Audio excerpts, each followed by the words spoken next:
우선은 오늘 7주차는 빅데이터 보안 게임이고요. 그 저번에 했던 인공지능을 일단 간단하게 먼저 보도록 하겠습니다. 우선 이거는 저번 주랑 상관없는데 나는 인공지능으로 돈을 번다 라고 여러분들 언젠가 하실 수도 있잖아요. 그러면 크게 세 분류가 있을 수가 있어요. 어떤 분류가 있을 수 있는지 네, 혜린님부터 말씀 주세요. 네. 그러니까 이제 뭐 교수님도 인공지능으로 돈을 벌 수 있겠죠?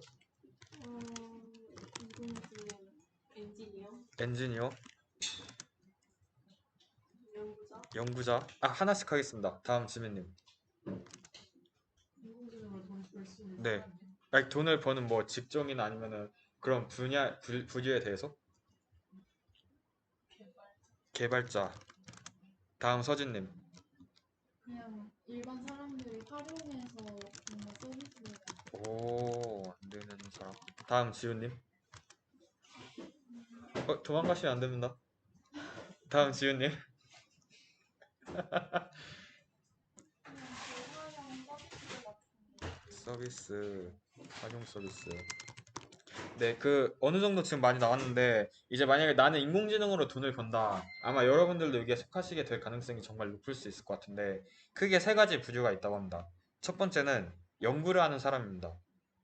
뭐, 교수님, 대학원생, 연구자, 실제로 관련된 직종도 엄청 많죠. 회사에서도 R&D 관련해서도 있고, 아니면 뭐 애트리처럼 연구만 하는 것도 있고, 이렇게 여러분들이 뭐 대학원을 나오든 아니면 학부생을 졸업을 하고 연구 쪽으로 아예 갈 수도 있고요.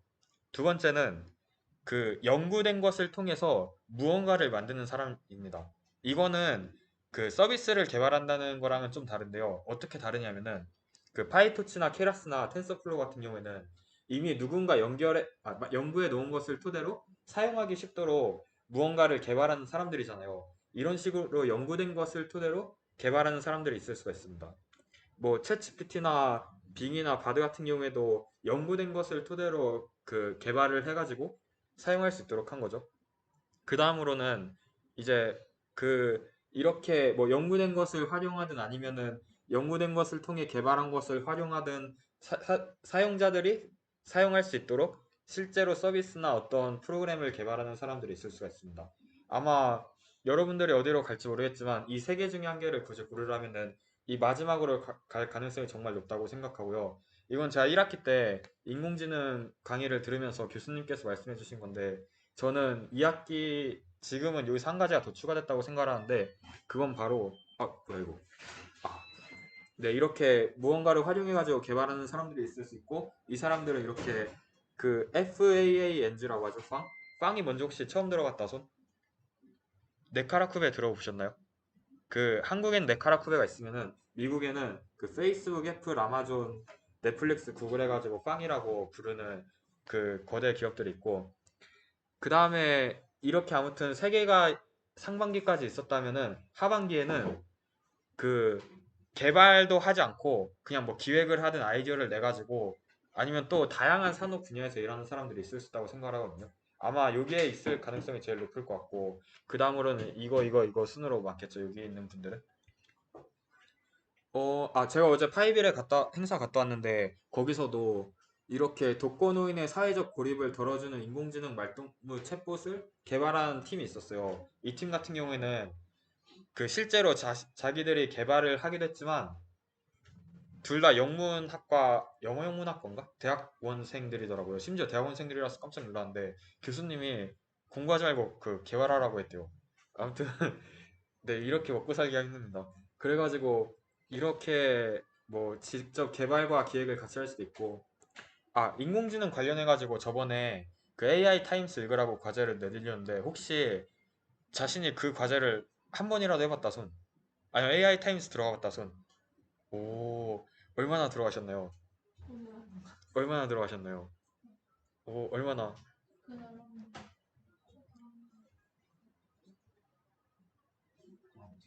오, 네, 뭐 두 번만 들어가도 저는 괜찮다고 생각합니다. 여기 조코딩이라는 유튜버가 있는데 혹시 들어보신 분 계시나요? 정말 유명한 코딩계 인플루언서 느낌이거든요. 이 사람이 원래는 뭐 개발 트렌드를 알려주는 일을 많이 했는데 최근에는 어떤 영상들을 올리냐면은 이렇게 인공지능과 관련된 최신 뉴스들을 그 코딩하는 권인가? 다른 유튜버가 있는데 그 유튜버랑 같이 라이브로 그 대화를 하더라고요. 거기에서 사용하는 게 AI 타임스이기도 하고 만약 내가 AI 타임스를 읽기 귀찮다 아니면은 그냥 유튜브로 라디오처럼 듣고 싶다 그러면 조코딩 보시는 것도 정말 좋을 것 같습니다. 네, 그러면은 빅데이터로 갈 건데 사실 빅데이터는 저는 실제로 이거를 개발에 많이 활용한 적은 없어서 그냥 간략하게 개요 정도만 설명드리도록 하겠습니다. 우선 빅데이터는 지윤님 읽어주세요. 파란 글씨. 우리가 매일 사용하는 컴퓨터, 모바일 기기, 기계 센서에서 흐르는 방향 제타바이트급 데이터로 구성된 정보예요. 네, 제타바이트가 얼마나 큰지 혹시 가늠이 가시는 분이 계신가요? 사실 저도 잘 모르는데 그래서 가져왔습니다. 뭐 비트, 바이트, 킬로바이트, 메가바이트, 기가바이트, 테라바이트까지는 아마 많이 들어보셨을 거예요. 왜냐면은 요즘엔 테라바이트 단위의 하드디스크도 많잖아요. 제 구글 드라이브도 2테라바이트인가 그렇거든요. 그 다음에 뭐 페타바이트, 엑사바이트 있고 그 다음이 제타바이트입니다. 참고로 여기서 한 개가 늘어날 때마다 1000배가 올라가는 거니까 제타바이트는 뭐 10에 3, 6, 9, 11 기가바이트에 10에 12 쓰는 배만큼 크네요. 근데 사실 뭐 굳이 이렇게까지 안 가도 그냥 뭐 페타바이트나 엑사바이트 정도만 돼도 빅데이터라고 부를 수 있을 것 같고 일단은 빅데이터 관련해서 제가 찾아봤는데 이렇게 7가지 과정 분야가 있을 수 있다고 합니다. 왼쪽부터 하나씩 보도록 하겠습니다. 가장 먼저 연구인데 연구는 빅데이터 분석 및 처리 기술, 기계학습 및 데이터 마이닝, 데이터 응용 분야 등 이렇게 다양하게 있는데 만약에 내가 여기서 궁금한 게 있다. 네, 챗GPT를 통해서 가져와 봤습니다. 이거 이렇게 읽으셔도 되고 아니면 직접 검색하셔도 되는데 위에서부터 그냥 간단하게 보면은 빅데이터를 분석하고 처리하는 기술이 필요하겠죠. 그 다음에 저번에 기계학습을 배웠는데 그 기계학습이 실제로 빅데이터 분석하는 데 이루어질 수가 있어요. 이번에 그 쿠시통 가신 분들은 아시겠지만 저희가 분야도 같이 진행했었는데 거기서도 뭐 리니어 리그레션을 빅데이터 분석의 과정에 이용하신 분들이 있었고 이렇게 응용 분야도 있을 수 있고 아니면 뭐 보안 쪽도 중요하겠죠. 그리고 빅데이터를 모아서 의미가 있는 게 아니라 데이터와 정보의 차이를 아시는 분이 계시나요? 네, 데이터와 정보의 차이가 무엇일까요? 지민님. 데이터는 가공되지 아예 가공되지 네, 않은 상태로 말하는 건데 네. 정보는 거기서 좀 더 응용 가공 조건을 항상 음, 네, 데이터는 그냥 무엇이든 데이터가 될 수 있고 그거에서 유의미한 무언가를 뽑아내면 그게 정보가 되는 겁니다. 그래서 그 정보를 뽑아내기 위해서는 분석 및 처리 기술도 필요하고 뭐 실시간은 나중에 보겠습니다. 그래서 뭐 이런 다양한 것들이 필요하고 그 다음에 여러분들이 어떤 거라든 이 실시간이라는 단어가 정말로 중요한 키워드 중 하나인데 혹시 실시간이 무엇인지 설명해 주시겠습니까? 그냥 간단하게 아무거나.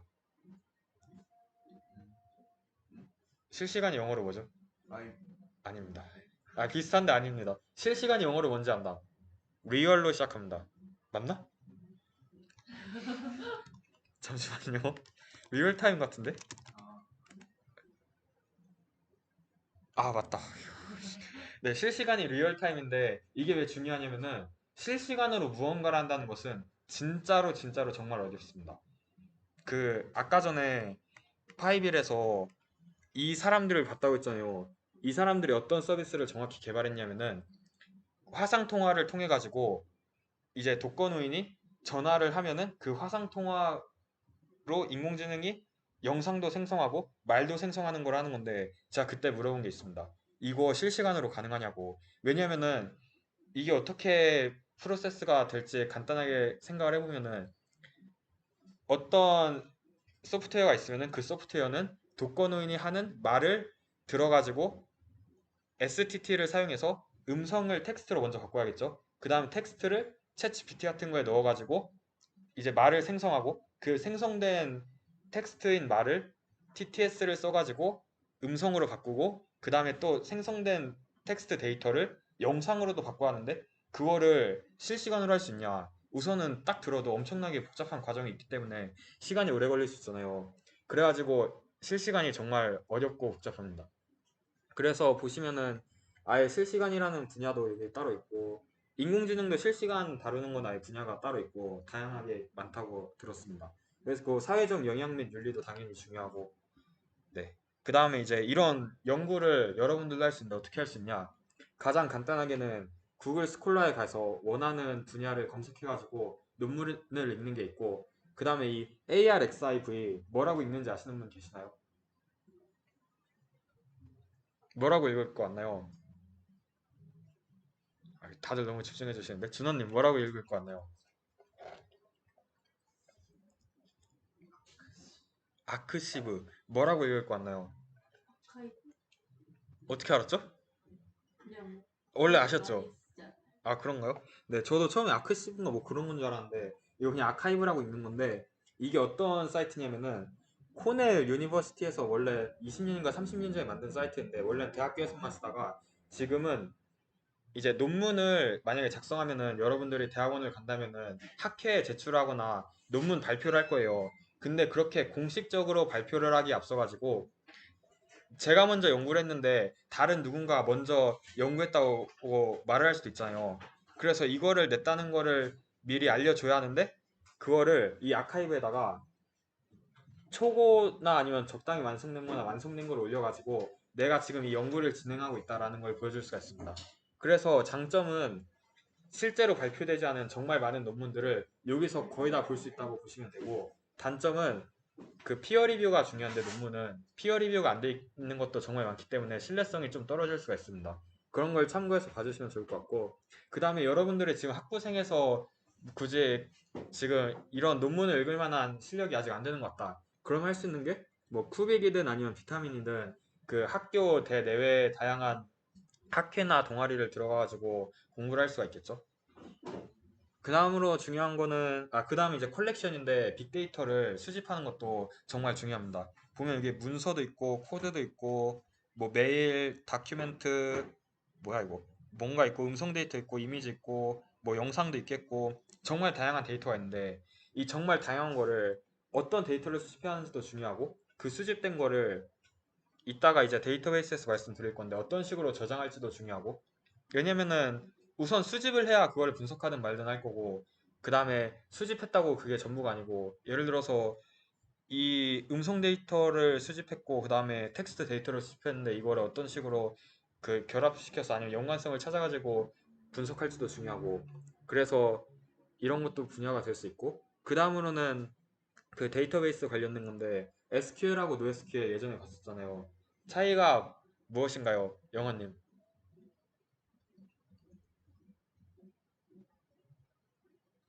뭔가 무엇인가요, 지훈님? 마이너스 정말 무엇인가요, 서진님? SQL 무엇인가요, 지민님? SQL로만 되는 거는 아니에요. 네? 그러니까 only SQL 뭐 맞긴 한데 차이가 무엇이었죠? 혹, 혹시 기억나시는 분 계시나요?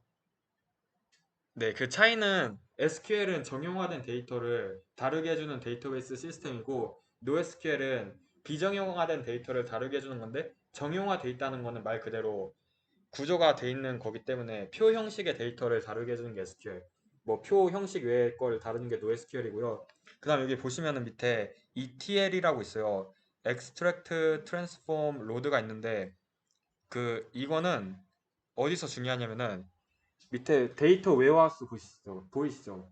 데이터 베이스에 있는 것들을 이렇게 ETL 해가지고 데이터 웨어하우스라고 진짜 빅데이터를 보관할 수 있는 무언가의 시스템이 있는데 거기다 놓고 그거를 이제 활용하는 게 있습니다. 저도 여기까지는 잘 모르는데 구글에서 쓰는 뭐가 유명하다고 하는데 나중에 궁금하시면 찾아보시면 좋을 것 같고 다음은 스토리지 리소스 볼륨이 있는데 넘어가겠습니다. 마지막으로 분석이 있는데 분석은 이제 뭐 이렇게 다양한 측면에서 빅데이터를 분석할 수 있다고요. 기술적인 측면, 분석 방법, 데이터 종류 뭐 이렇게 다양하게 있는데 여러분들이 이 모든 분석 방법을 당연히 알아야 좋은 데이터 사이언티스트가 될 수 있겠지만 뭐 하나만 알더라도 그거를 통해서 그냥 유의미한 정보를 어떻게 얻을지 그 기획을 하는 게 저는 더 중요하다고 개인적으로 생각을 합니다. 아닐 수도 있겠지만. 왜냐면은 아무리 좋은 기술이 있더라도 뭐 지금 챗 GPT를 가지고 있다고 해서 20년 전의 사람보다 더 무언가를 잘할 수 있는 거는 무조건 아니겠죠? 다음은 이렇게 빅데이터의 7가지 빼기 3가지 분야를 봤었는데 인공지능과 빅데이터를 연관지어서 보도록 하겠습니다. 네, 생성형 AI. 생성형 AI가 무엇이었나요, 상윤님? 무엇이었나요, 혜민님? 그냥 말 그대로 무언가를 생성해주는 AI. 그 무언가는 무엇이 될 수 있을까요, 준호님? 이미지나 말, 네, 이미지나 뭐 글을 생성해줄 수 있겠죠? 생성형 AI는 종류가 진짜 정말 많은데 뭐 지금은 이렇게 GPT-4 있고 여기서 더 나아가서 최근에 GPT-4 터보가 나왔잖아요. 그 GPT-4 터보는 진짜 개쩌는 게 저 이번에 쿠시톤 가서 사용해봤잖아요. 기억나시죠, 서진님, 준호님? 아, 기억 안 나시나요? 피곤했으니까 기억 안 날 수도 있습니다. 그 GPT-4까지는 2021년 10월에 데이터로 학습을 했는데 GPT-4 터보는 2023년 4월까지의 데이터로 학습을 했기 때문에 더 많은 정보를 가지고 있고 더 그리고 심지어 더 빠르고 성능도 더 좋다고 합니다. 심지어 돈도 절약이 되고. 근데 여기서 빅데이터가 왜 중요하냐? 우선은 왜 지금 생성형 AI를 연구하고 활발히 연구하고 이거를 구현하려고 하는 나라가 몇 개 정도 될 것 같은지 추측해 보시겠어요, 혜리님? 어느 나라가 있을까요? 그냥 나라 정도 말씀해 주시면 됩니다. 미국, 중국,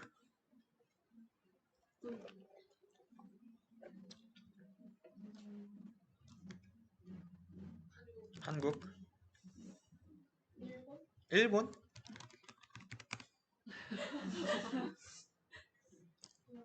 영국?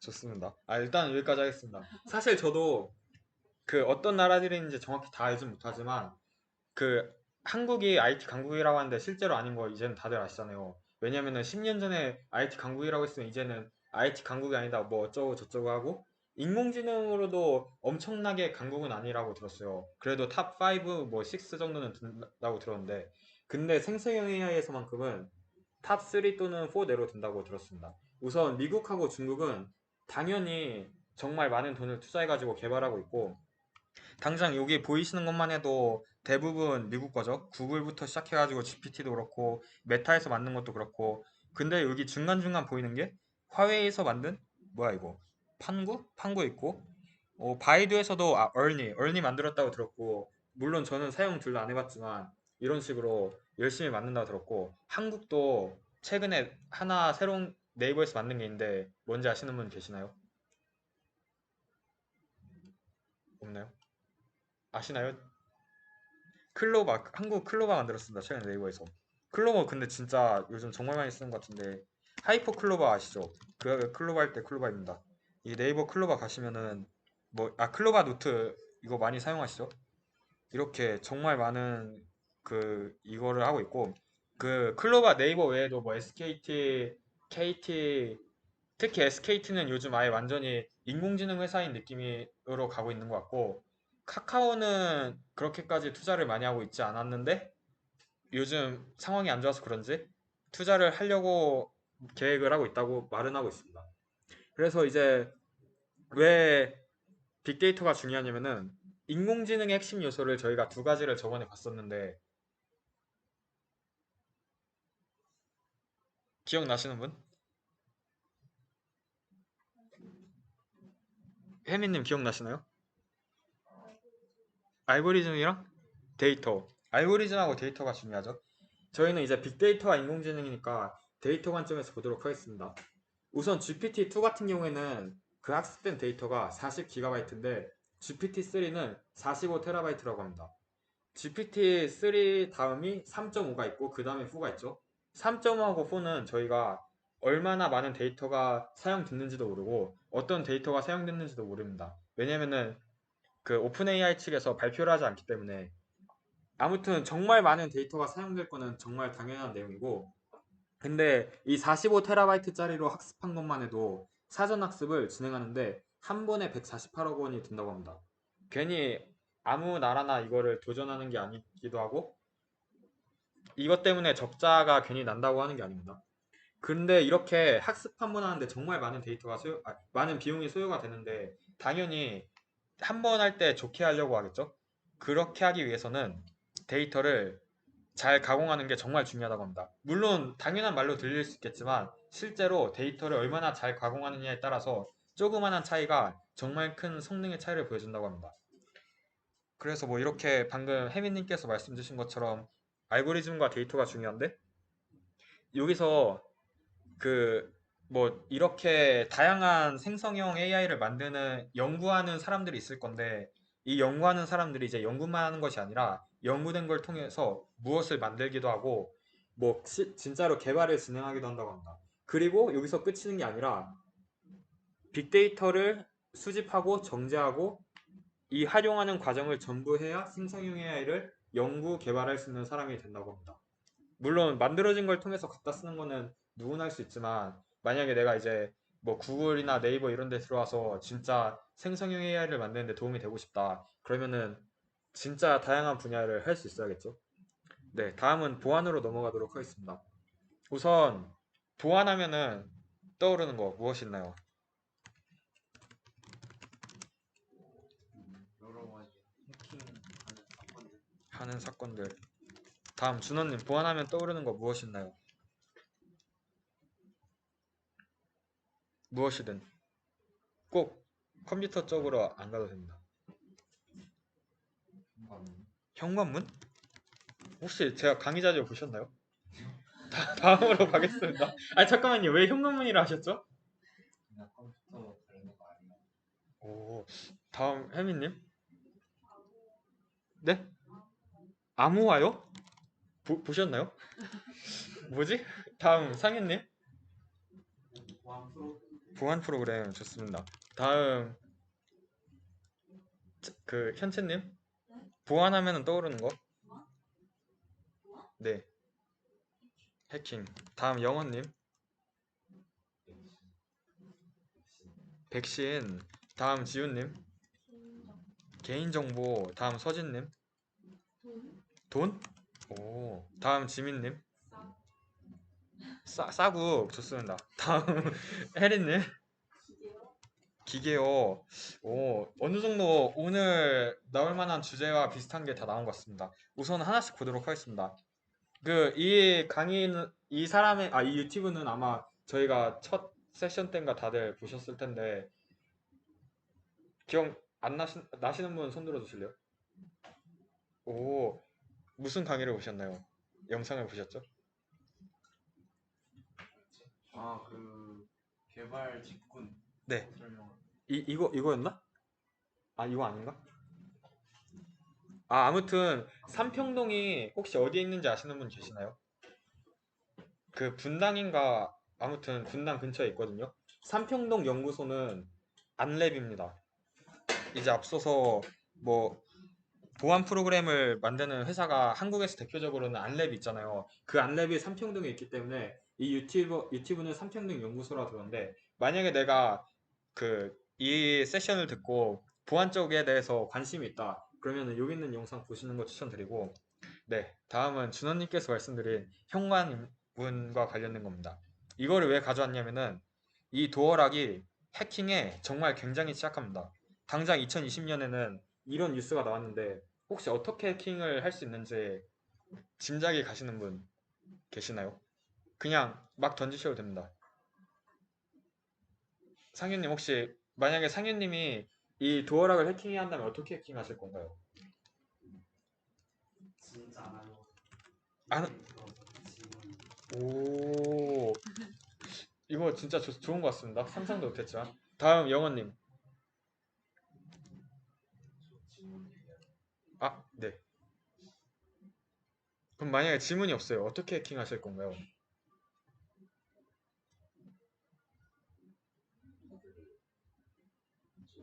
네? 찍는 카드를 카드를 가져와서 오 그것도 방법이 되겠네요. 지우님. 오 뒤에서 누르는 거 몰래 본다. 네 다들 훌륭하신데요? 서진님. 그 경우의 수를 네. 다 시켜서 다 찾아본다. 오, 네, 좋습니다. 이 정도면 다 나온 것 같은데, 실제로 1분만 해킹하는 방법이 무엇이냐면은, 이제 여기다가 여러분들이 번호를 입력하면은 틀렸다 또는 맞았다가 나올 거 아니에요. 근데 예를 들어서 이 비밀번호가 1234라고 하겠습니다. 여기다가 123을 눌렀으면은 거기까지는 맞잖아요.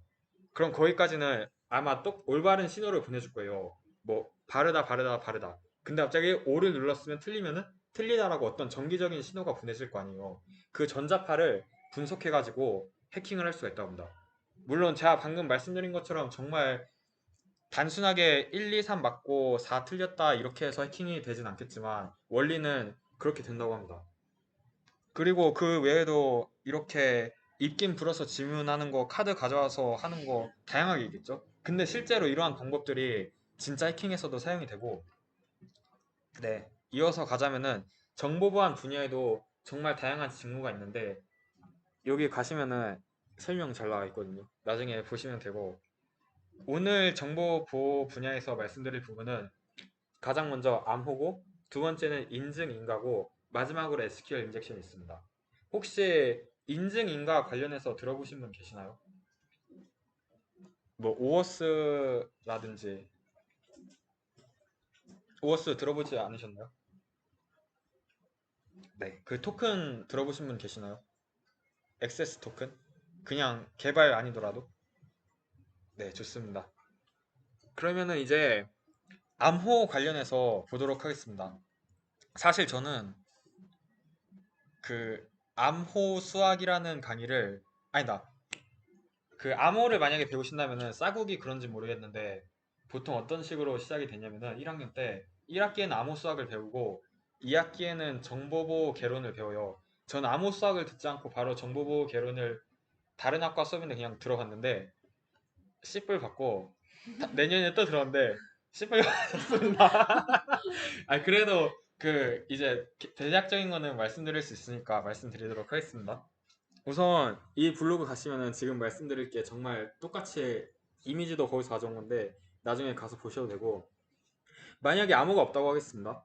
예를 들어서 정보보호를 이제 공부하시면은 그 보통 앨리스하고 밥이라는 사람이 많이 나옵니다. 왜냐면은 A 하면은 앨리스고 B 하면 밥이죠. 그냥 사람 이름을 임의로 앨리스 밥 이렇게 하는데 이렇게 앨리스와 밥이 있다고 해보겠습니다. 아니면 저하고 승준님이 있다고 해보겠습니다. 제가 승준님께 헬로우라고 적어서 보냈어요. 그거를 만약에 지민님이 가져가시면 읽으실 수 있나요? 그 제 쪽지를 그 제가 이렇게 날렸는데 지민님이 채갔어요. 그 헬로우가 적혀 있는 글을 읽을 수가 있네요. 왜 읽을 수 있죠? 글자 글자라서. 여기 보시면은 평문이라고 있습니다. 영어로는 플레인 텍스트라고 하는데 그냥 처음에 만들어진 이 아무것도 처리가 되지 않은 거를 평문이라고 합니다. 만약에 암호화 되지 않은 이 평문을 그냥 보낸다면은 아무나 읽을 수가 있습니다. 그거를 탈취하면은. 근데 그러면 안 되잖아요. 특히 비밀번호 같은 경우에도 그렇고 개인정보 같은 경우에도 그렇고 그래가지고 이렇게 다양한 과정이 거쳐집니다. 우선은 평문을 암호화해가지고 암호문을 만듭니다. 이 암호문을 만약에 제가 헬로우를 해서 이거를 암호화 시켰어요. 지민님이 가져가시면 읽으실 수 있나요? 아예 못 읽나요? 일단은 읽을 수 없죠. 당장은. 근데 영어는 읽을 수 없나요? 왜 영원히 읽을 수 없진 않죠?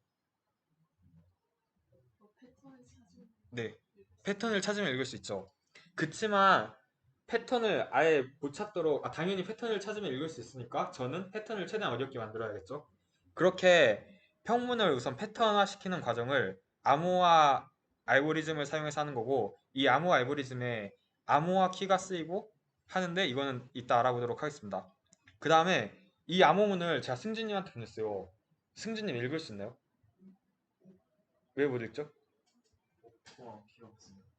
그냥 그 암호화 돼가지고 읽을 수 없는데 그 암호화 된 거를 다시 암호문을 평문으로 바꿔야겠죠. 그 과정을 복호화라고 합니다.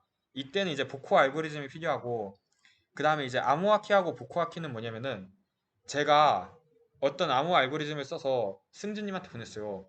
근데 지민님이 제 암호화 알고리즘을 알고 있어요. 그러면은 암호문을 찾을 수가 있나요? 어떻게 찾을 수가 있나요? 어떻게 찾을 수 있을까요, 준호님? 그러니까 제가 그냥 평문을 암호화해가지고 암호문으로 만들었어요. 근데 이제 준호님은 암호 알고리즘을 알고 있어요. 복호화는 몰라요. 그런데도 찾을 수가 있나요? 제가 뭐라고 보냈는지. 어떻게 찾을 수 있을까요? 반대로? 반대로 할 수 없습니다. 왜냐면은 암호문을 반대로 하는 거는 복호화 알고리즘이 필요한데 지금 준호님은 암호 알고리즘만 알고 있어요.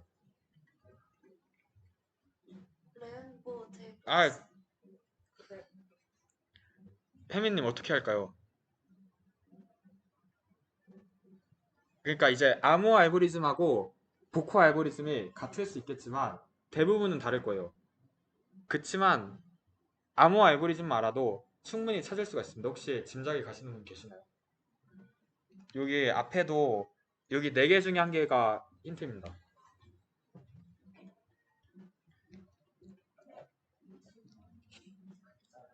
글자를 써보고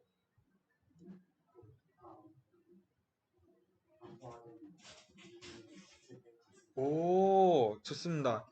이제 만약에 이게 헬로우면은 파일을 써가지고 만약에 그러니까 제가 암호 알고리즘을 알고 있다고 가정을 해볼게요.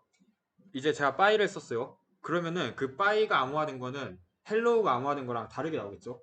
근데 만약에 제가 시간이 정말 많다면은 모든 글자에 대한 경우의 수를 암호화 시켜가지고 이 헬로우를 암호화시킨 암호문과 같은 암호문이 나올 때까지 시도를 할 수가 있습니다. 그래가지고 암호 알고리즘이 근데 암호 알고리즘은 좀 유출될 수가 있잖아요. 그래가지고 거기다 추가를 해주는 게 암호화 키입니다. 이제 혹시 그 랜덤 함수를 써보신 분이 계실까요? 그러니까 파이썬이든 C++이든 무엇이든 랜덤 함수 써봤으면 손 한번 들어주실래요? 안 써보셨나요? 써봤죠? 그 랜덤 함수에서 혹시 시드 값이라는 말을 들어본 적이 없으면 손 들어주세요. 들어본 적이 없으면 시드 값이 무엇이냐면은 그 랜덤 함수도 어쨌든 컴퓨터에 의해 가지고 암호화가 되잖아요. 결국 랜덤 알고리즘도 항상 똑같은 값을 내주는데 거기다가 시드 값이라는 어떤 값을 넣어주면은 그거에 맞는 그러니까 시드 값에 맞는 결과가 나오도록 되는 것이 랜덤 알고리즘인데 이 암호화 키가 시드 값 같은 겁니다. 그러니까 이제 암호화 알고리즘만 알면은 안 되게 암호화 키라는 것을 넣어줘가지고 이 암호 알고리즘을 복잡하게 하는 거고 복호화도 마찬가지의 과정입니다. 그 다음에 이어서 보면은 평문을 암호문으로 변화하는 과정을 암호화라고 하고 암호문을 평문으로 변화하는 과정을 복호화라고 하고 넘어가겠습니다. 네. 그래서 이제 이렇게 아까 전에는 그냥 평문으로만 보내면은 누군가 볼 수 있으니까 누군가가 볼 수 없도록 암호화를 시키고 그 암호화된 거를 이 사람은 볼 수 있어야 되니까 복호화를 시켜야 되겠고 이건 이제 알고리즘에 의해서 이루어지는데 그 알고리즘을 누군가 탈취하게 되면은 어차피 뭐 쉽게 읽을 수 있으니까 알고리즘이 탈취돼도 바로 읽을 수 없게끔 거기다가 어떤 키 값을 넣어주는 겁니다. 이건 뭐 숫자로 되어 있는 것도 있을 수 있고 문자로 되어 있는 것도 있을 수 있고 이 키를 만들어주는 또 알고리즘도 여러 개가 있습니다. 그 다음에 이제 암호 알고리즘을 크게 나눠서 보자면은 단방향 암호화가 있고 양방향 암호화가 있고 이 양방향 암호화를 또 나눠가지고 대칭키 알고리즘, 비대칭키 알고리즘이 있을 수가 있습니다. 알고리즘 하니까 좀 쉽지 않잖아요. 그냥 보도록 하겠습니다. 일단은 머리가 이제 아플 거니까 좀 재밌진 모르겠지만 그래도 재밌는 걸로 넘어가 보겠습니다. 해시 함수라는 거를 그냥 이름만 들어봤다. 뭐 해시 알고리즘, 해시 함수, 해시맵 그 해시가 무슨 뜻일까요? 어디서 나온 말일까요? 그러면은 내가 컴퓨터의 분야가 아닌데 해시라는 말을 어디서 들어본 것 같다. 들어봤을 겁니다. 서진님은 아시나요? 해시 브라운? 원래 아셨나요? 원래 아셨나요? 아 이거 제가 지금 그러니까 해시 브라운이 맞는데 아, 몰랐어요? 들어본 거 같아요. 들어보셨나요? 이 그 해시 함수라는 거나 아니면 컴퓨터에 쓰는 해시라는 말이 그 서진님께서 말씀하신 대로 해시 브라운에서 나온 겁니다. 이 해시 브라운을 어떻게 만드시나요? 혜민님, 만약에 직접 만들어야 한다면 감자가 있어요. 감자를 으깨서 만들죠. 네, 맞습니다. 그 으깨는 과정을 하기 때문에 해시 함수라고 하고 해시 함수의 과정은 어떤 글자가 있으면은 이 글자를 해시 함수로 넣으면은 이렇게 어떤 그 알 수 없는 해시 값이 생성이 되는데 신기한 게 뭐냐면은 예를 들어서 헬로 월드 같은 경우에는 한 11글자인가 12글자잖아요. 이 12글자짜리가 아니라 한 글자를 넣든 30글자를 넣든 이 해시 알고리즘에 맞는 해시 함수의 알고리즘에 맞는 글자 수 내에서만 넣으면은 똑같은 길이의 무언가가 생성이 됩니다. 그래서 앞서서 디지털 도어락을 봤을 때 비밀번호를 사실 해킹하는 과정도 디지털 도어락이랑 비슷한 게 예를 들어서 제가 비밀번호가 HLLO라면은 HLLO를 넣든 HLLOWORLD를 넣든 비밀번호를 보낸 다음에 서버에서 저한테 틀렸다라고 돌아오는 과정이 무조건 똑같은 시간이 걸려야 돼요.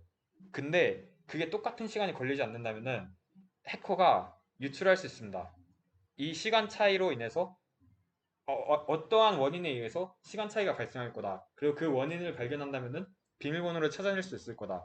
이거를 시간차 공격이라고 말을 하는데 이 시간차 공격을 막기 위한 방법 중 하나가 이 해시 함수를 사용하는 겁니다. 일단 단방향 암호화를 그래서 이어서 보자면은 우선은 이 사람이 앨리스가 밥한테 메시지를 전송했습니다. 그러면은 밥은 메시지가 중간에 변경된 것인지 아닌지 확인을 합니다. 왜냐면 해커가 단순히 메시지를 탈취하려고 하는 걸 수도 있겠지만 위조하려고 하는 걸 수도 있잖아요. 제가 이제 승준님한테 오늘 밥 먹었냐고 물어볼 수 있겠지만 이제 승준님과 저의 사이를 갈라놓으려는 어떤 제3의 세력이 오늘 밥 먹었어가 아니라 뭐 욕을 넣어가지고 보낼 수 있을 거 아니에요. 그런 식으로 메시지가 중간에 변경된 것인지 아닌지 확인을 하고 그 다음에 이거를 확인할 수 있는 방법이 뭐 이제 해시 값을 생성해서 해시 값을 비교하고 이런 식으로 해가지고 할 수가 있습니다. 왜 이게 단방향 알고리즘이냐면은 양방향 같은 경우에는 복호화가 없습니다. 여기는 그냥 암호화 정도만 있어가지고 단방향 알고리즘이고 다음으로 이제 양방향 알고리즘을 보면은 뭔가 설명이 중간중간 부족한 게 있을 수 있어요. 맞습니다. 그거는 직접 들어가셔서 보시면 됩니다. 틀린 건 없지만 부족한 건 있으니까 부족한 거는 가셔서 보시면 되고 양방향 같은 경우는 아까 봤던 것처럼 암호화된 암호문을 복호할 수가 있습니다. 그 다음에 이제 이 양방향 알고리즘에는 공개키 알고리즘하고 비공개키 알고리즘이 있다고 아까 했는데 이거를 대칭키, 비대칭키 알고리즘이라고도 할 수가 있는데 이 공개키와 비공개키 들으면은 무엇이 생각나나요, 혜리님? 대충 어떤 건지 한번 짐작해 보실래요? 공개적인 키와 네, 프라이빗한 공개적인 키와 프라이빗한 키. 좋습니다. 네, 맞습니다. 공개적인 키와 프라이빗한 키인데 대칭키 알고리즘 같은 경우에는 키가 이제 제가 승준님한테 헬로 월드를 보내려고 하는데 만약에 지민님이 암호 알고리즘도 알고 복호 알고리즘도 알고 심지어 이 키값까지 전부 다 알고 있어요. 그러면은 그 비공개 키 알고리즘에서는 그냥 바로 제가 보냈던 것을 확인할 수가 있습니다. 그런데 신기하게 공개 키 알고리즘에서는 키 값을 누군가가 안다 하더라도 찾을 수가 없습니다. 그래가지고 요즘에 쓰이는 모든 알고리즘들은 그 비대칭키 알고리즘이고 이게 어떤 식으로 가능하냐면은 수학적인 원리에 의해서 가능합니다. 배웠어요. 그리고 여러분들도 수업을 들으면 배울 수 있습니다. 하지만 너무 길기 때문에 이거를 하려면 암호 수학을 알아야 하니까 넘어가도록 하겠습니다. 궁금하시면은 나중에 공부하시면 됩니다. 그렇게 막 어렵진 않아요. 전 어려웠습니다. 그 다음에 이제 네 이렇게 암호 수학하면 되고 그리고 자 이제 강의 자료를 이어서 만들어야 하기 때문에 55분까지 쉬는 시간을 가지도록 하겠습니다.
네 그러면은 세션 이어서 시작하도록 하겠습니다. 우선은 앞에서 이렇게 여러 가지 암호 알고리즘이 있을 수 있다고 했는데 단방향 암호와 뭐 양방향 암호와 뭐 대칭키 비대칭키가 있다고 했는데 사실 잘 모르셔도 괜찮고 왜냐면은 여러분들이 예를 들어서 암호화를 하고 싶다 그러면은 그냥 파이썬에서 한다고 하면은 뭐 파이 크립토 모듈 다운받아서 함수 하나 쓰면은 이 모든 게 적용이 되기 때문에 구체적으로 알 필요는 없지만 그래도 내가 어떤 암호 알고리즘을 골랐을 때 이거는 이 정도의 보안성, 안전성은 가지고 있겠다라고는 아셔야 하니까 알아서 나쁠 건 없고요.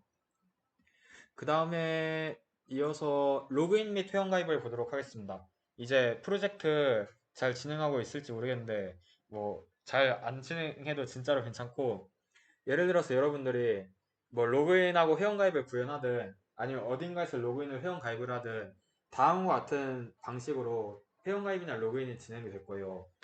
그러면은 이제 예를 들어서 제가 회원가입을 할 때 아이디로 민재라고 하고 패스워드를 1, 2, 3, 4로 넣겠습니다.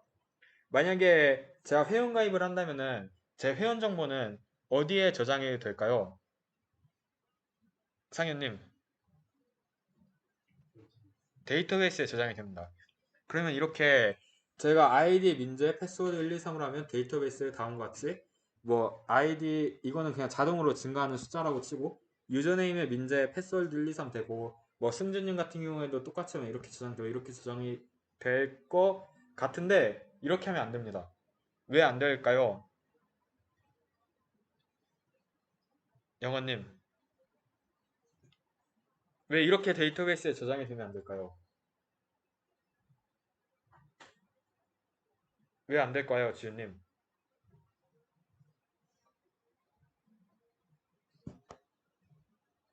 왜 안 될까요, 서진님?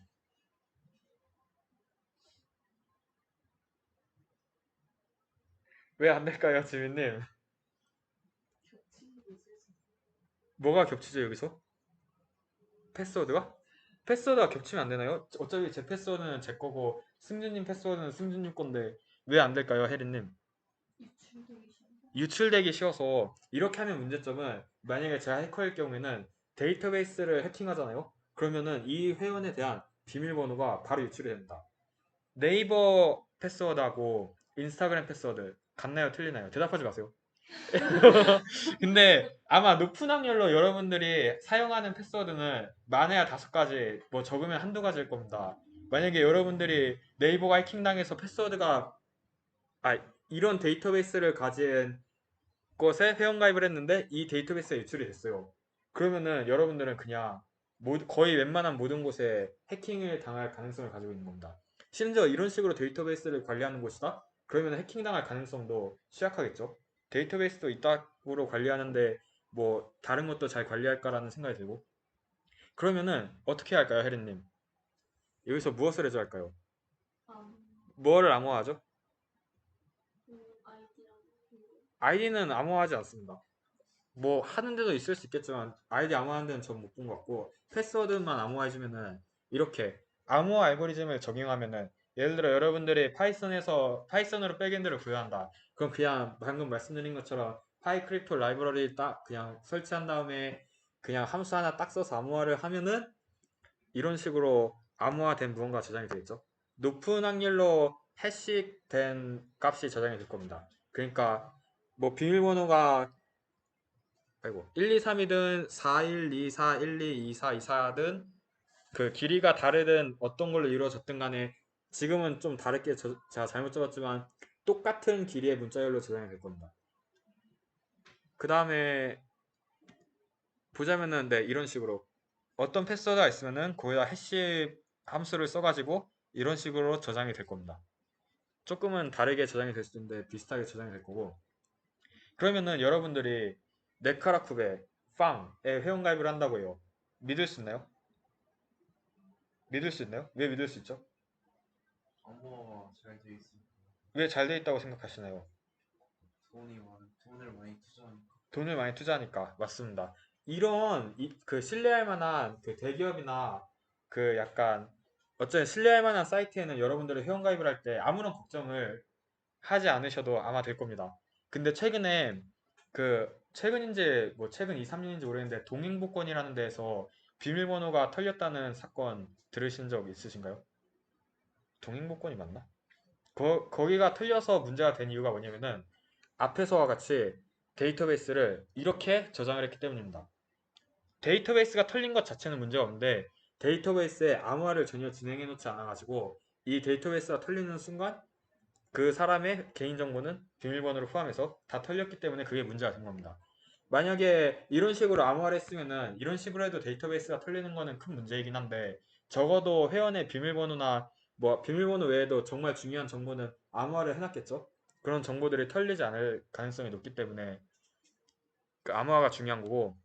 근데 만약에 여러분들이 사용자 입장으로서 이런데 회원가입을 하면은 암호화가 될 거라고 생각을 하겠지만 이런 듣보 사이트에 회원가입을 하면은 전혀 신뢰를 하시면 안 되고, 일단 신뢰를 하시면 안 되는 것 전에 신뢰가 안 가겠죠?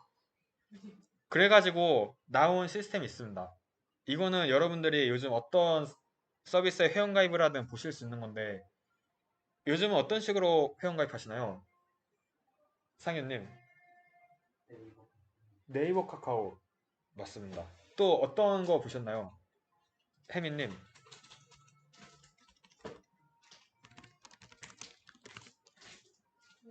구글.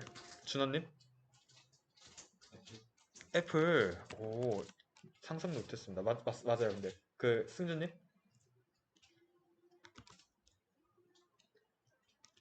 깃허브도 상당히 많이 있어요 요즘. 특히 개발자들이 사용하는 사이트는 깃허브로도 연동이 되게 할 수 있고, 이번에 쿠시톤에서 1등한 팀도 그 깃허브로 로그인될 수 있게 연동을 해놨더라고요. 그 우선은 이렇게 여러분들이 요즘에는 직접 뭐 아이디 비밀번호를 회원가입할 때마다 쓰는 게 아니라 그냥 여기 이미 가입된 거에서 클릭 몇 번 하면은 가입이 되는 시스템이 많잖아요. 이런 거를 OAuth라고 하고, 그 다음에 제가 애플은 생각을 잘 못한 이유가, 우선 전 애플 유저가 아닌데 이게 애플이 진짜 악랄한 게 뭐냐면은, 만약에 여러분들이 애플 앱스토어에다가 앱을 등록하려고 해요.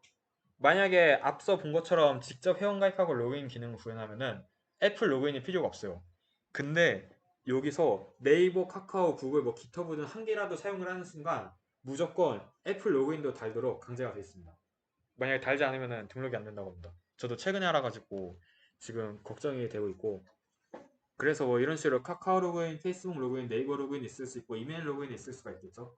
그러면 이 시스템이 무엇이고 이 시스템이 어떤 방식으로 이루어지는지 알아보도록 하겠습니다. 왜냐하면 여러분들이 어떤 서비스를 개발하든 높은 확률로 회원가입하고 로그인 기능이 있을 텐데 그때마다 이메일 로그인을 구현할 수도 있겠지만 이런 거를 갖다 쓰는 게 요즘 많기도 하고 대세이기도 하고 그 구현이 훨씬 쉽지는 않지만 나름 쉬운 편이기 때문에 갖다 쓸 건데 이걸 바로 오어스라고 합니다. 혜민님 첫 번째 문장 읽어주세요. 무엇은 인터넷 사용자들이 내일보다 적응하지 않고 또는 업데이트 작업을 공부를 정보이고 웹사이트나 오픈 콘텐츠 같은 경우는 구현할 수 있는 공식적인 수단을 기반으로 먼저 공유하는 유명한 소송을 뜻입니다. 네, 다음 문장은 지훈님께서 읽어주세요. 여기서부터 읽으시면 됩니다. 비트콘 이제는 여러 기업들에 의해 사용되는데 이를테면 아마존, 구글, 페이스북, 마이크로소프트, 트위터가 있으며 사용자들이 타자 애플리케이션이나 웹사이트에 제공했거나 정보를 공유할 수 있게 하는 겁니다. 여러분들이 카카오로 어떤 서비스에 회원가입을 한다고 합시다. 또는 로그인을 한다고 합시다. 카카오를 클릭했어요. 여기서. 그러면은 그 다음으로 뭐가 뜰까요? 뭐가 뜨시나요? 기억나시는 분 계시나요? 이제 카카오를 제가 눌렀어요. 그러면은 그 다음으로 뜨는 게 있습니다. 뭔지 네? 카카오톡에서 열기? 뭐 그것도 있을 수 있겠죠. 네, 카카오톡에서 열기도 있을 수 있습니다. 또 뭐가 있을까요? 그 모든 사이트 예를 들어서 어떤 사이트에서는 여러분들의 전화번호가 필요할 수도 있겠죠. 어떤 서비스는 이름만 필요할 수도 있겠죠. 그런 식으로 어떤 정보를 제공할지를 물어봅니다. 그래서 이제 이 오어스 기능을 가지고 온 서비스에서 어떤 정보를 받아올지 체크를 해가지고 그 정보를 카카오에서 요청하는 식으로 할 수가 있고요.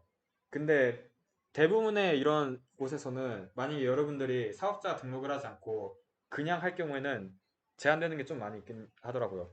그거는 좀 그냥 알아두시면 좋을 것 같고 이런 식으로 방금 그 혜민님하고 지은님께서 읽어주신 것처럼 타사 애플리케이션이나 웹사이트의 계정에 관한 정보를 가져오는 거잖아요. 그래서 어떤 정보를 가져올지도 그 자기가 정할 수 있고 하는데 이거를 해주는 게 표준 시스템인 오어스입니다.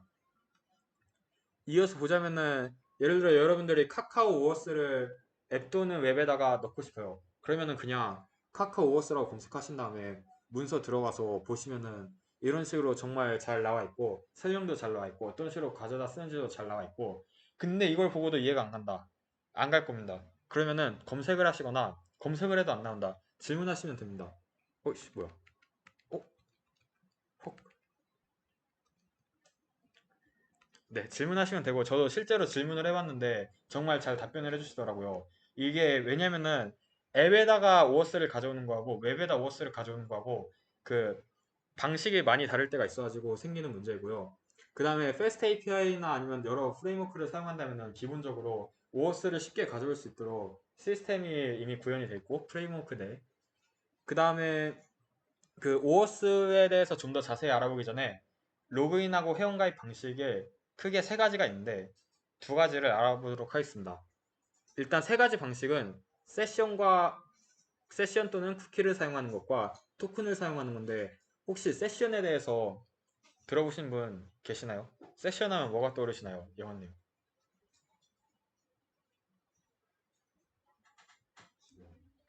아, 좋습니다. 네. 근데 그 세션 아니고 컴퓨터에서 세션 들어보신 분 계시나요? 아무도 없나요?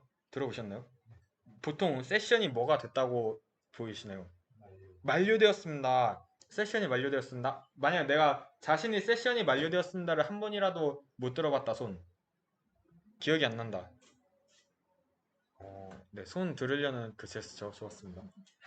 들진 않았지만 그 세션이 뭐냐면은 여러분들이 만약에 그 제 서비스에 회원 가입을 하고 로그인을 회원 가입은 둘째치고 로그인을 성공했습니다. 그러면은 제 서버 내에서 이 사람이 현재 로그인 돼 있다라는 정보를 기록하고 그 정보를 뭐 데이터베이스에 넣어가지고 가지고 관리를 하는 겁니다.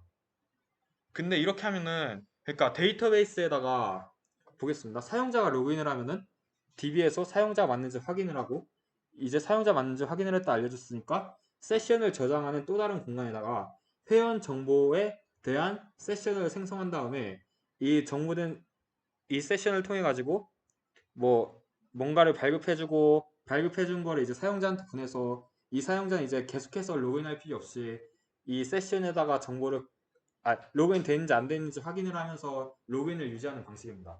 만약에 이 세션이 없을 경우에는 어떤 문제점이 생길 수 있냐? 여러분들이 네이버에 로그인을 했어요. 그 다음에 네이버 블로그로 들어갔어요. 또 로그인해야 하나요? 로그인하지 않아도 되죠. 왜 그럴까요?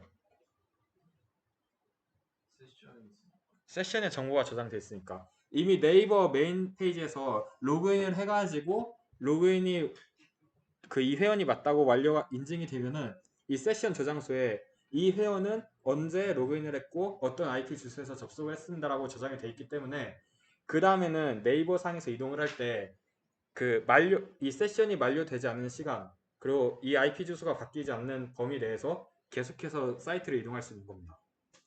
근데 이렇게 하면은 어떤 문제점과 장점이 있을 수 있을까요? 이거를 하나씩 말해보도록 하겠습니다. 장점 또는 문제점. 혜린님부터 하나만 말해주시면 됩니다. 세션의 장점과 문제점. 제 세션의 문제점 아닙니다. 죄송합니다. 네. 아예 모르나요? 네. 우선은 네 그럼 일단 지민님. 시간이 너무 오래 지나면 시간이 지나면 끊는다. 네 다음 서진님. 문제점으로 그막 공용 컴퓨터 같은 데 로그인해놓으면 다른 사람이 있을 때 오. 배우셨나요? 다음 지훈님. 소품 사용자가 뭐 다른 일을 들어갔을 때 로그인을 여러 번 안 해도 오. 네 너무 좋습니다. 다음 영원님.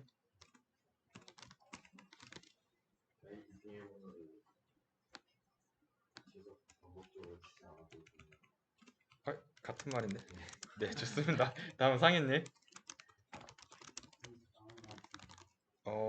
네, 그 안 나온 게 단점으로 하나 있는데 여기 그냥 보면 뭔가 단점이 왠지 있을 것 같은데 이 그림만 봐도 무엇인지 혜민님, 준호님, 승준님께서 한번 예측 해보시고 말씀해 주실 수 있을까요?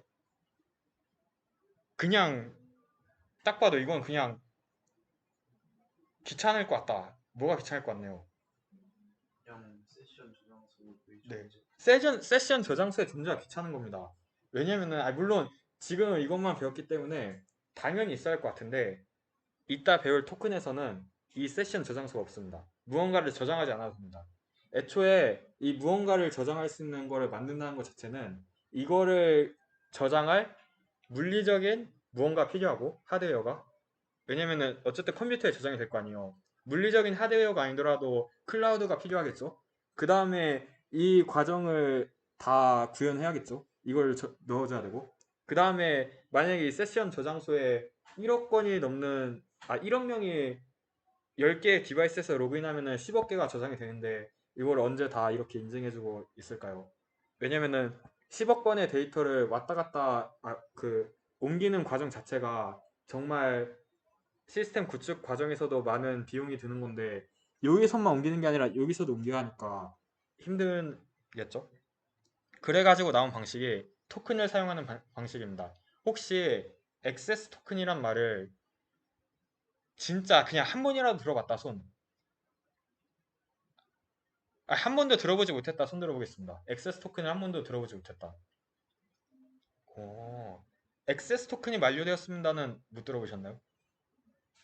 아니면은 네, 액세스 토큰이 뭐냐면은 말 그대로 접근 권한이 있는지 없는지 확인해주는 토큰입니다. 이게 세션 대신 사용이 되고 이 액세스 토큰을 사용하면은 어딘가에 저장이 되지가 않습니다. 이 토큰에 대한 정보는 제가 로그인한 컴퓨터에만 저장이 됩니다. 그 앞에서 OAuth는 세션을 사용하지 않고 액세스 토큰을 사용합니다. 왜냐면은 만약에 사용자가 있는데 어떤 서비스에 로그인을 한다고 할게요. 그러면은 이 서비스에 로그인을 하면은 실제 만약에 제가 이제 카카오를 통해서 회원 가입을 했어요. 그 회원 정보는 어디에 있을까요? 승준님. 그러니까 뭐 제가 민재네 감자탕에 회원 가입을 했어요. 근데 그걸 카카오를 통해서 회원 가입을 했습니다. 사용자의 정보는 어디에 저장돼 있을까요? 카카오 어디에 저장돼 있을까요, 혜리님? 어디에 저장돼 있을까요? 카카오 앱만 저장이 됐을까요? 어디에 저장돼 있을까요? 감자탕엔 무엇이 저장돼 있고 카카오에는 무엇이 저장돼 있을까요? 그냥 예측을 해보시겠어요? 액세스 토큰이 감자탕에 있고 그 아이디 정보는 카카오. 액세스 토큰은 로그인한 사람한테만 있습니다. 어디에 그 감자탕에 무엇이 저장돼 있을까요?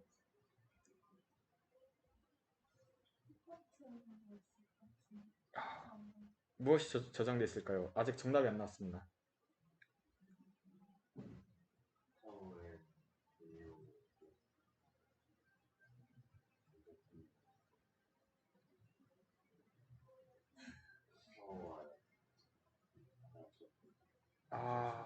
아닙니다.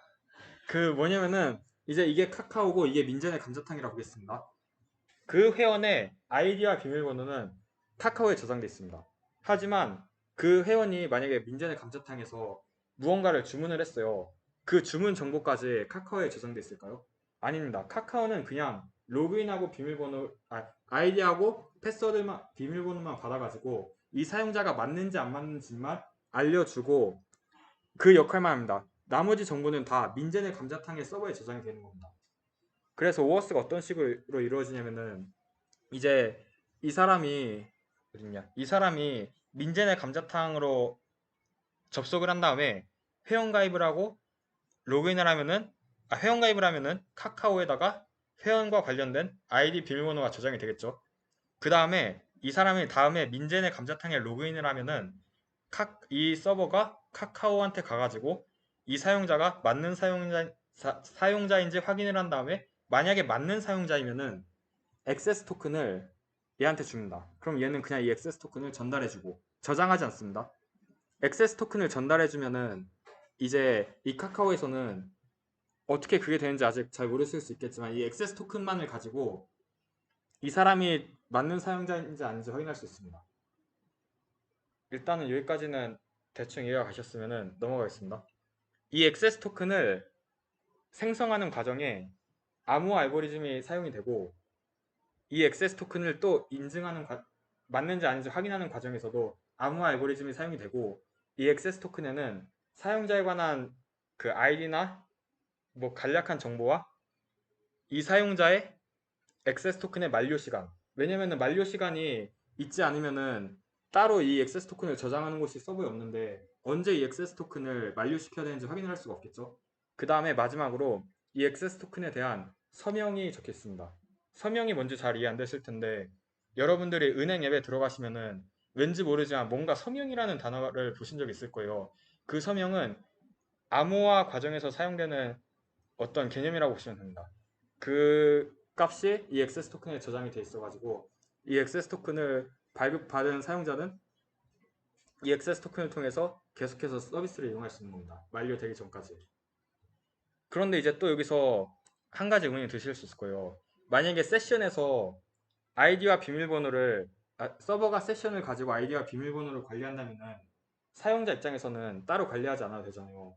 문제가 생기면은 서버 책임인데 이 액세스 토큰으로 할 경우에는 이게 저장이 되는 곳이 사용자이기 때문에 사용자가 이 액세스 토큰을 잃어버리면은 문제가 생길 수가 있잖아요.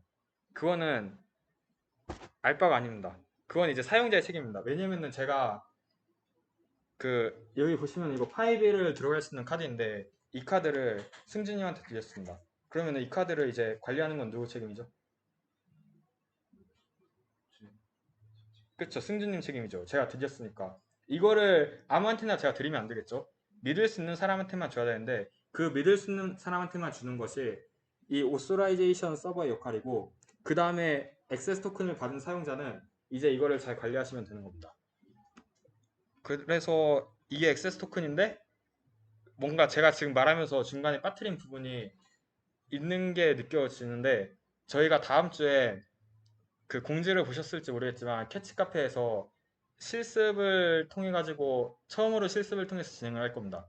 물론 여러분의 노트북을 실제로 활용해서 실습을 할지 아니면 그냥 제가 보여주는 식으로 할지는 아직 정하지 못했는데 그때 어떤 식으로 액세스 토큰이 활용되는지도 같이 보도록 하겠습니다. 그리고 다음으로 마지막으로 SQL 인젝션에 대해서 알아볼 건데 이거는 정말 간단히 알아보도록 하겠습니다. 인젝션이 한국어로 무엇인가요? 상윤님.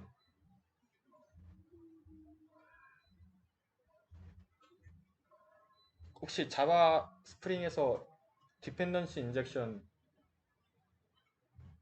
말 못 들어보셨나요? 네? 아, 인젝션이 한국어로 무엇인지 아시는 분 계시나요? 어디서 나오는 말인지 병원에서 주입. 오, 네. 인젝션이 한국어로 주입입니다. SQL 인젝션은 그 SQL을 주입한다는 뜻입니다. 간단하게만 보도록 하겠습니다. 잠시만요. 25분이니까 다들 손 한번 들어주시고 가위바위보를 시작하겠습니다. 가위바위보 지신 분 읽도록 할게요. 안 내면 지는 거 가위바위보. 이기거나 비기신 분은 내려주세요. 두 분이 가위바위보 하세요.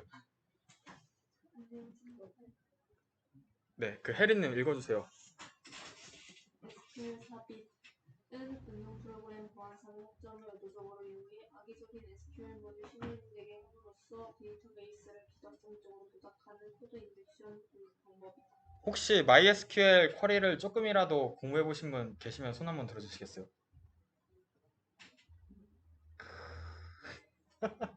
네, 괜찮습니다.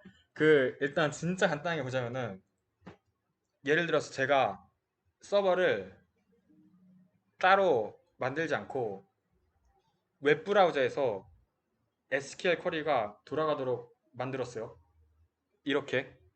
그러면은 이 쿼리는 유저라는 테이블에서 유저 네임과 패스워드가 일치하는지 확인하는 쿼리예요. 일치하는 게 있는지 찾는 쿼리예요. 그래서 만약에 제가 회원가입을 아이디 민재 비밀번호 1, 2, 3, 4를 쓰면은 민재하고 1, 2, 3, 4를 쳤을 때만 이게 true를 반환하는데 여기다가 이 유저네임에다가 민재를 넣는 게 아니라 아예 이거를 통째로 다 넣는 거예요. 이 사용자 유저네임에다 select 별 from users where 유저네임은 이거 그러면은 이게 여기 안에 있는데 이렇게 될 경우에는 굳이 민재가 들어가지 않더라도 바로 SQL 쿼리가 true를 반환하도록 만들어 줄 수가 있습니다. 그렇게 되면은 굳이 이름을 제대로 넣지 않더라도 무조건 true가 되기 때문에 로그인이 성공하게 되는 과정입니다. 이렇게 SQL의 허점을 이용해 가지고 해킹을 할 수가 있는데 당연히 요즘에는 이게 쉽지 않게 막혔죠. 근데 이 부분 같은 경우에는 지금도 흔하게 일어날 수 있는 실수이기 때문에 이런 거 나중에 무언가를 개발하게 된다면은 SQL 인젝션도 신경을 써줘야 한다는 것만 알아주시면 좋을 것 같고 마지막으로 게임에 대해서 10분에서 20분 정도 알아보도록 하겠습니다. 혹시 자신이 최근 3일 동안 게임을 해본 적이 있다 손? 최근 3일, 일주일 동안 게임을 안 해봤다 손? 게임 안 하시나요? 안 하시나요? 안 하시나요? 헉. 근데 다 MBTI 뭐죠? 아, 다 MBTI이시네요. 나머지 분들은 다 MBTI I 맞죠? 그랬던 것 같은데. 네. 아, 닌텐도 해봤나요? 게임? 해봤나요? 해봤나요? DS 슈퍼마리오 해보셨나요? 취미가 뭐죠? 취미고. 영화 보기. 취미가 뭐죠? 너무 인싸들이신데? 네. 게임에 대해서 간단하게 보도록 하겠습니다. 우선 프레임워크 저희가 예전에 봤었잖아요. 어디서 프레임워크라는 단어를 보셨나요, 영원님? 웹에 대해서 할 때 프레임워크가 무엇이었죠? 프레임워크가 무엇이었나요, 지우님? 네, 맞습니다. 개발을 정말 쉽게 해주도록 도와주는 것들이 프레임워크잖아요. 뭐 리액트를 쓰면은 프론트엔드 개발이 쉬워진다, 아니면은 뭐 스프링, 장고, 플라스크를 쓰면은 백엔드 개발이 쉬워진다. 왜냐면 프레임워크가 없으면은 여러분들이 저번에 말씀드린 단어를 사용하자면은 스크래치부터 코딩을 해야 합니다. 근데 프레임워크를 쓰면은 당장 회원가입이나 로그인, 아니면 뭐 비밀번호 이런 거를 할 때도 코드 몇 줄이면은 충분합니다. 만약에 프레임워크가 없다면은 몇백 줄이 필요할 수도 있겠죠. 게임에서도 프레임워크라는 말이 있는데 게임에서는 프레임워크보다는 다른 말을 더 많이 씁니다. 왠지 아실 것 같으니까 승재님 무슨 단어를 많이 쓸까요? 게임에서는 프레임워크 대신. 엔진. 오, 네, 게임에서는 엔진이라는 말을 많이 씁니다. 뭐 유니티는 다들 들어보셨겠죠? 왜냐면 저희 코시시에도 유니티 세션이 지금 5년 이상 열리고 있는 걸로 알고 있고 언리얼 엔진도 들어보셨나요? 들어보셨나요? 들어보셨나요? 어떻게 들어보셨죠? 그냥 들어볼 수 있나요? 네. 저 다른 거는 모르는데 일단 유니티는 진짜 정말 정말 유명하고 언리얼 엔진도 그 다음으로 유명한 건데 이런 엔진이 뭐냐면은 그냥 프레임워크라고 생각하시면 되는데 조금 더 무언가를 더 세부적으로 더 자세히 만들어주게 해가지고 그냥 엔진이라고 하는 건데 그냥 똑같다고 보시면 됩니다. 그냥 라이브러리 프레임워크 엔진 뭐 범위가 어느 정도냐만 다르지 개발을 쉽게 도와주는 게 똑같고 그래서 이런 거를 사용하면 어떻게 게임 개발을 잘할 수 있냐. 메이플 스토리 해보셨나요? 메이플 스토리 해보셨나요? 어? 메이플 스토리 한 번도 안 해봤다 손. 아니 왜 안 해보셨죠? 재미없어.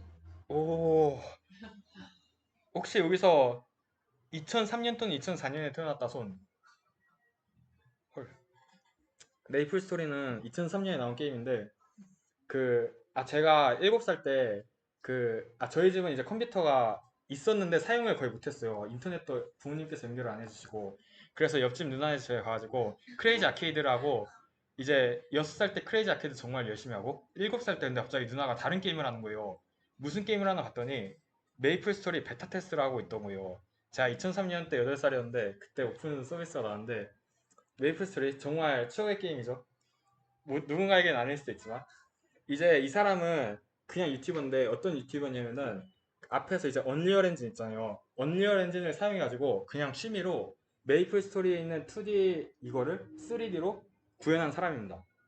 이거 진짜 영상 보면서 저는 와 어떻게 이럴 수가 있지 하는데 유니티 같은 경우 이 모든 것들을 가지고 모든 게임을 개발할 수 있겠지만 이 엔진마다 좀 더 특화된 분야가 있어요. 언리얼 엔진은 무엇에 특화돼 있죠? 유니티는요? 맞습니다. 유니티는 2D, 언리얼 엔진은 3D에 특화가 되어 있습니다. 그래서 언리얼 엔진을 사용한다면 아마추어라도 이렇게 엄청 화려한 영상을 만들 수 있고 보시면은 진짜 메이플 스토리 2D 그거 가지고 이런 식으로 만들어서 조작도 할 수 있게 하고 그치만 엔진보다 더 중요한 게 있습니다, 여러분. 더 중요한 거는 기획입니다. 사실 게임에서 중요한 거는 무엇이라고 생각하시나요, 혜민님? 게임에서 중요한 건 뭐죠? 어떤 게임을 하려고 해요? 왜 하나요? 엄청 간단합니다. 두 글자. 네, 재미입니다. 게임에서 중요한 건 재미예요. 재밌으면 장땡이에요. 이거는 물론 재밌어 보이지만 화려한 그래픽을 가지고 있다고 해서 용량이 크다고 해서 개발하는데 오래 걸렸다고 해가지고 재미가 있는 게 아닙니다. 당장 이거는 저도 안 해봤습니다. 한 3, 40년 전에 나온 건데 그냥 그 터미널에서 텍스트만을 가지고 만들었던 게임인 것 같아요. 실제로 이런 게임이 90년대 말에서 중순 때 정말 많이 있었다고 지금 뭐 NC 소프트, 넥슨 이런 엄청나게 유명한 게임 회사들이 많은데 그런 게임 회사들을 만들었던 그 대표나 회장들은 대학교 시절 때 이런 게임을 만들면서 놀았다고 합니다. 이것도 실제로 해보면 뭔가 재미있을 수도 있어요. 오히려 지금 나오는 대부분의 게임들보다. 심지어 슈퍼마리오. 이거를 자신이 해봤다, 손. 오, 헐. 안 해본 사람 없죠? 안 해봤다, 손. 언제 오셨죠? 오, 이거 용량 아시나요? 얼마나 될 것 같나요? 한 0.5메가 0.5메가? 얼마나 될 것 같나요? 3기가? 아 장난하지 마시고요. 아 진짜로. 다음 10메가 다음 1기가 다음 300메가 다음 500메가 50 메가바이트? 이 게임이 아마 1970년대인가 80년대에 나왔던 걸로 기억하는데 당장 그때까지 안 가도 90년대까지만 가도 메가바이트 단위는 정말 큰 거였습니다. 여러분도 혹시 플로피 디스크 써보셨나요? 저는 초등학교 때 숙제로 써봤는데 저 저학년 때 그 플로피 디스크는 가장 늦게 나온 것도 몇 메가바이트 단위밖에 안 됐고 킬로바이트 단위가 대부분이었고 그 닌텐도 다들 해보셨으면 아시겠지만 게임 칩을 가지고 게임기에 넣어서 하는 건데 그 게임 칩도 당연히 그때 기술로 만든 거잖아요. 그래가지고 이 게임의 용량은 40킬로바이트입니다. 이 40킬로바이트는 물론 이거 누군가 인터넷에서 이 글을 보셨을 수 있어요. 이 사진보다도 용량이 훨씬 적습니다. 이것만 해도 몇 메가바이트니까. 앞서서 저희가 빅데이터에 대해서 봤는데 빅데이터에서 다뤘던 단위는 몇 제타바이트죠? 그 킬로바이트 다음이 메가바이트 그다음 기가 테라 뭐 이런 식으로 엄청나게 많이 있는데 그런데 지금 제타바이트 단위를 다루는 현대에 나왔던 게임이 과연 이 게임보다 더 재밌다고 보장을 할 수가 있을까요? 아닙니다. 이 게임은 지금에도 재미를 느낄 수가 있어요. 전 안 한 지 10년이 넘었지만. 그래가지고 근데 어떻게 40kB로 만들었냐? 이거는 이 유튜브를 들어가시면은 완전 자세히 내용이 나와 있으니까 보시면 되고 궁금하시면은 혹시 자신이 포켓몬스터를 해봤다. 포켓몬스터 게임을 해봤다 손 그냥 안 해봤다 손 닌텐도 해보셨다 하지 않았나요? 닌텐도 안 했나요? 이 게임은 2002년에 나왔는데 제가 처음 해봤을 때가 2007년이었는데 엄청나게 감동받았던 부분이 뭐냐면은 일단 포켓몬스터에는 지역이 있어요. 어떤 지역을 클리어하면은 게임이 끝납니다. 근데 이것만 어떤 지역을 클리어하면은 갑자기 어떤 아저씨가 나와서 새로운 지역이 있다고 알려줍니다. 전 진짜 이걸 보고 그때 감동을 받았어요. 이것과 관련된 내용은 여기 나와 있는데 근데 이게 중요한 게 아니라 진짜 중요한 건 뭐냐면은 이 게임도 사실 용량이 엄청 크지 않아요.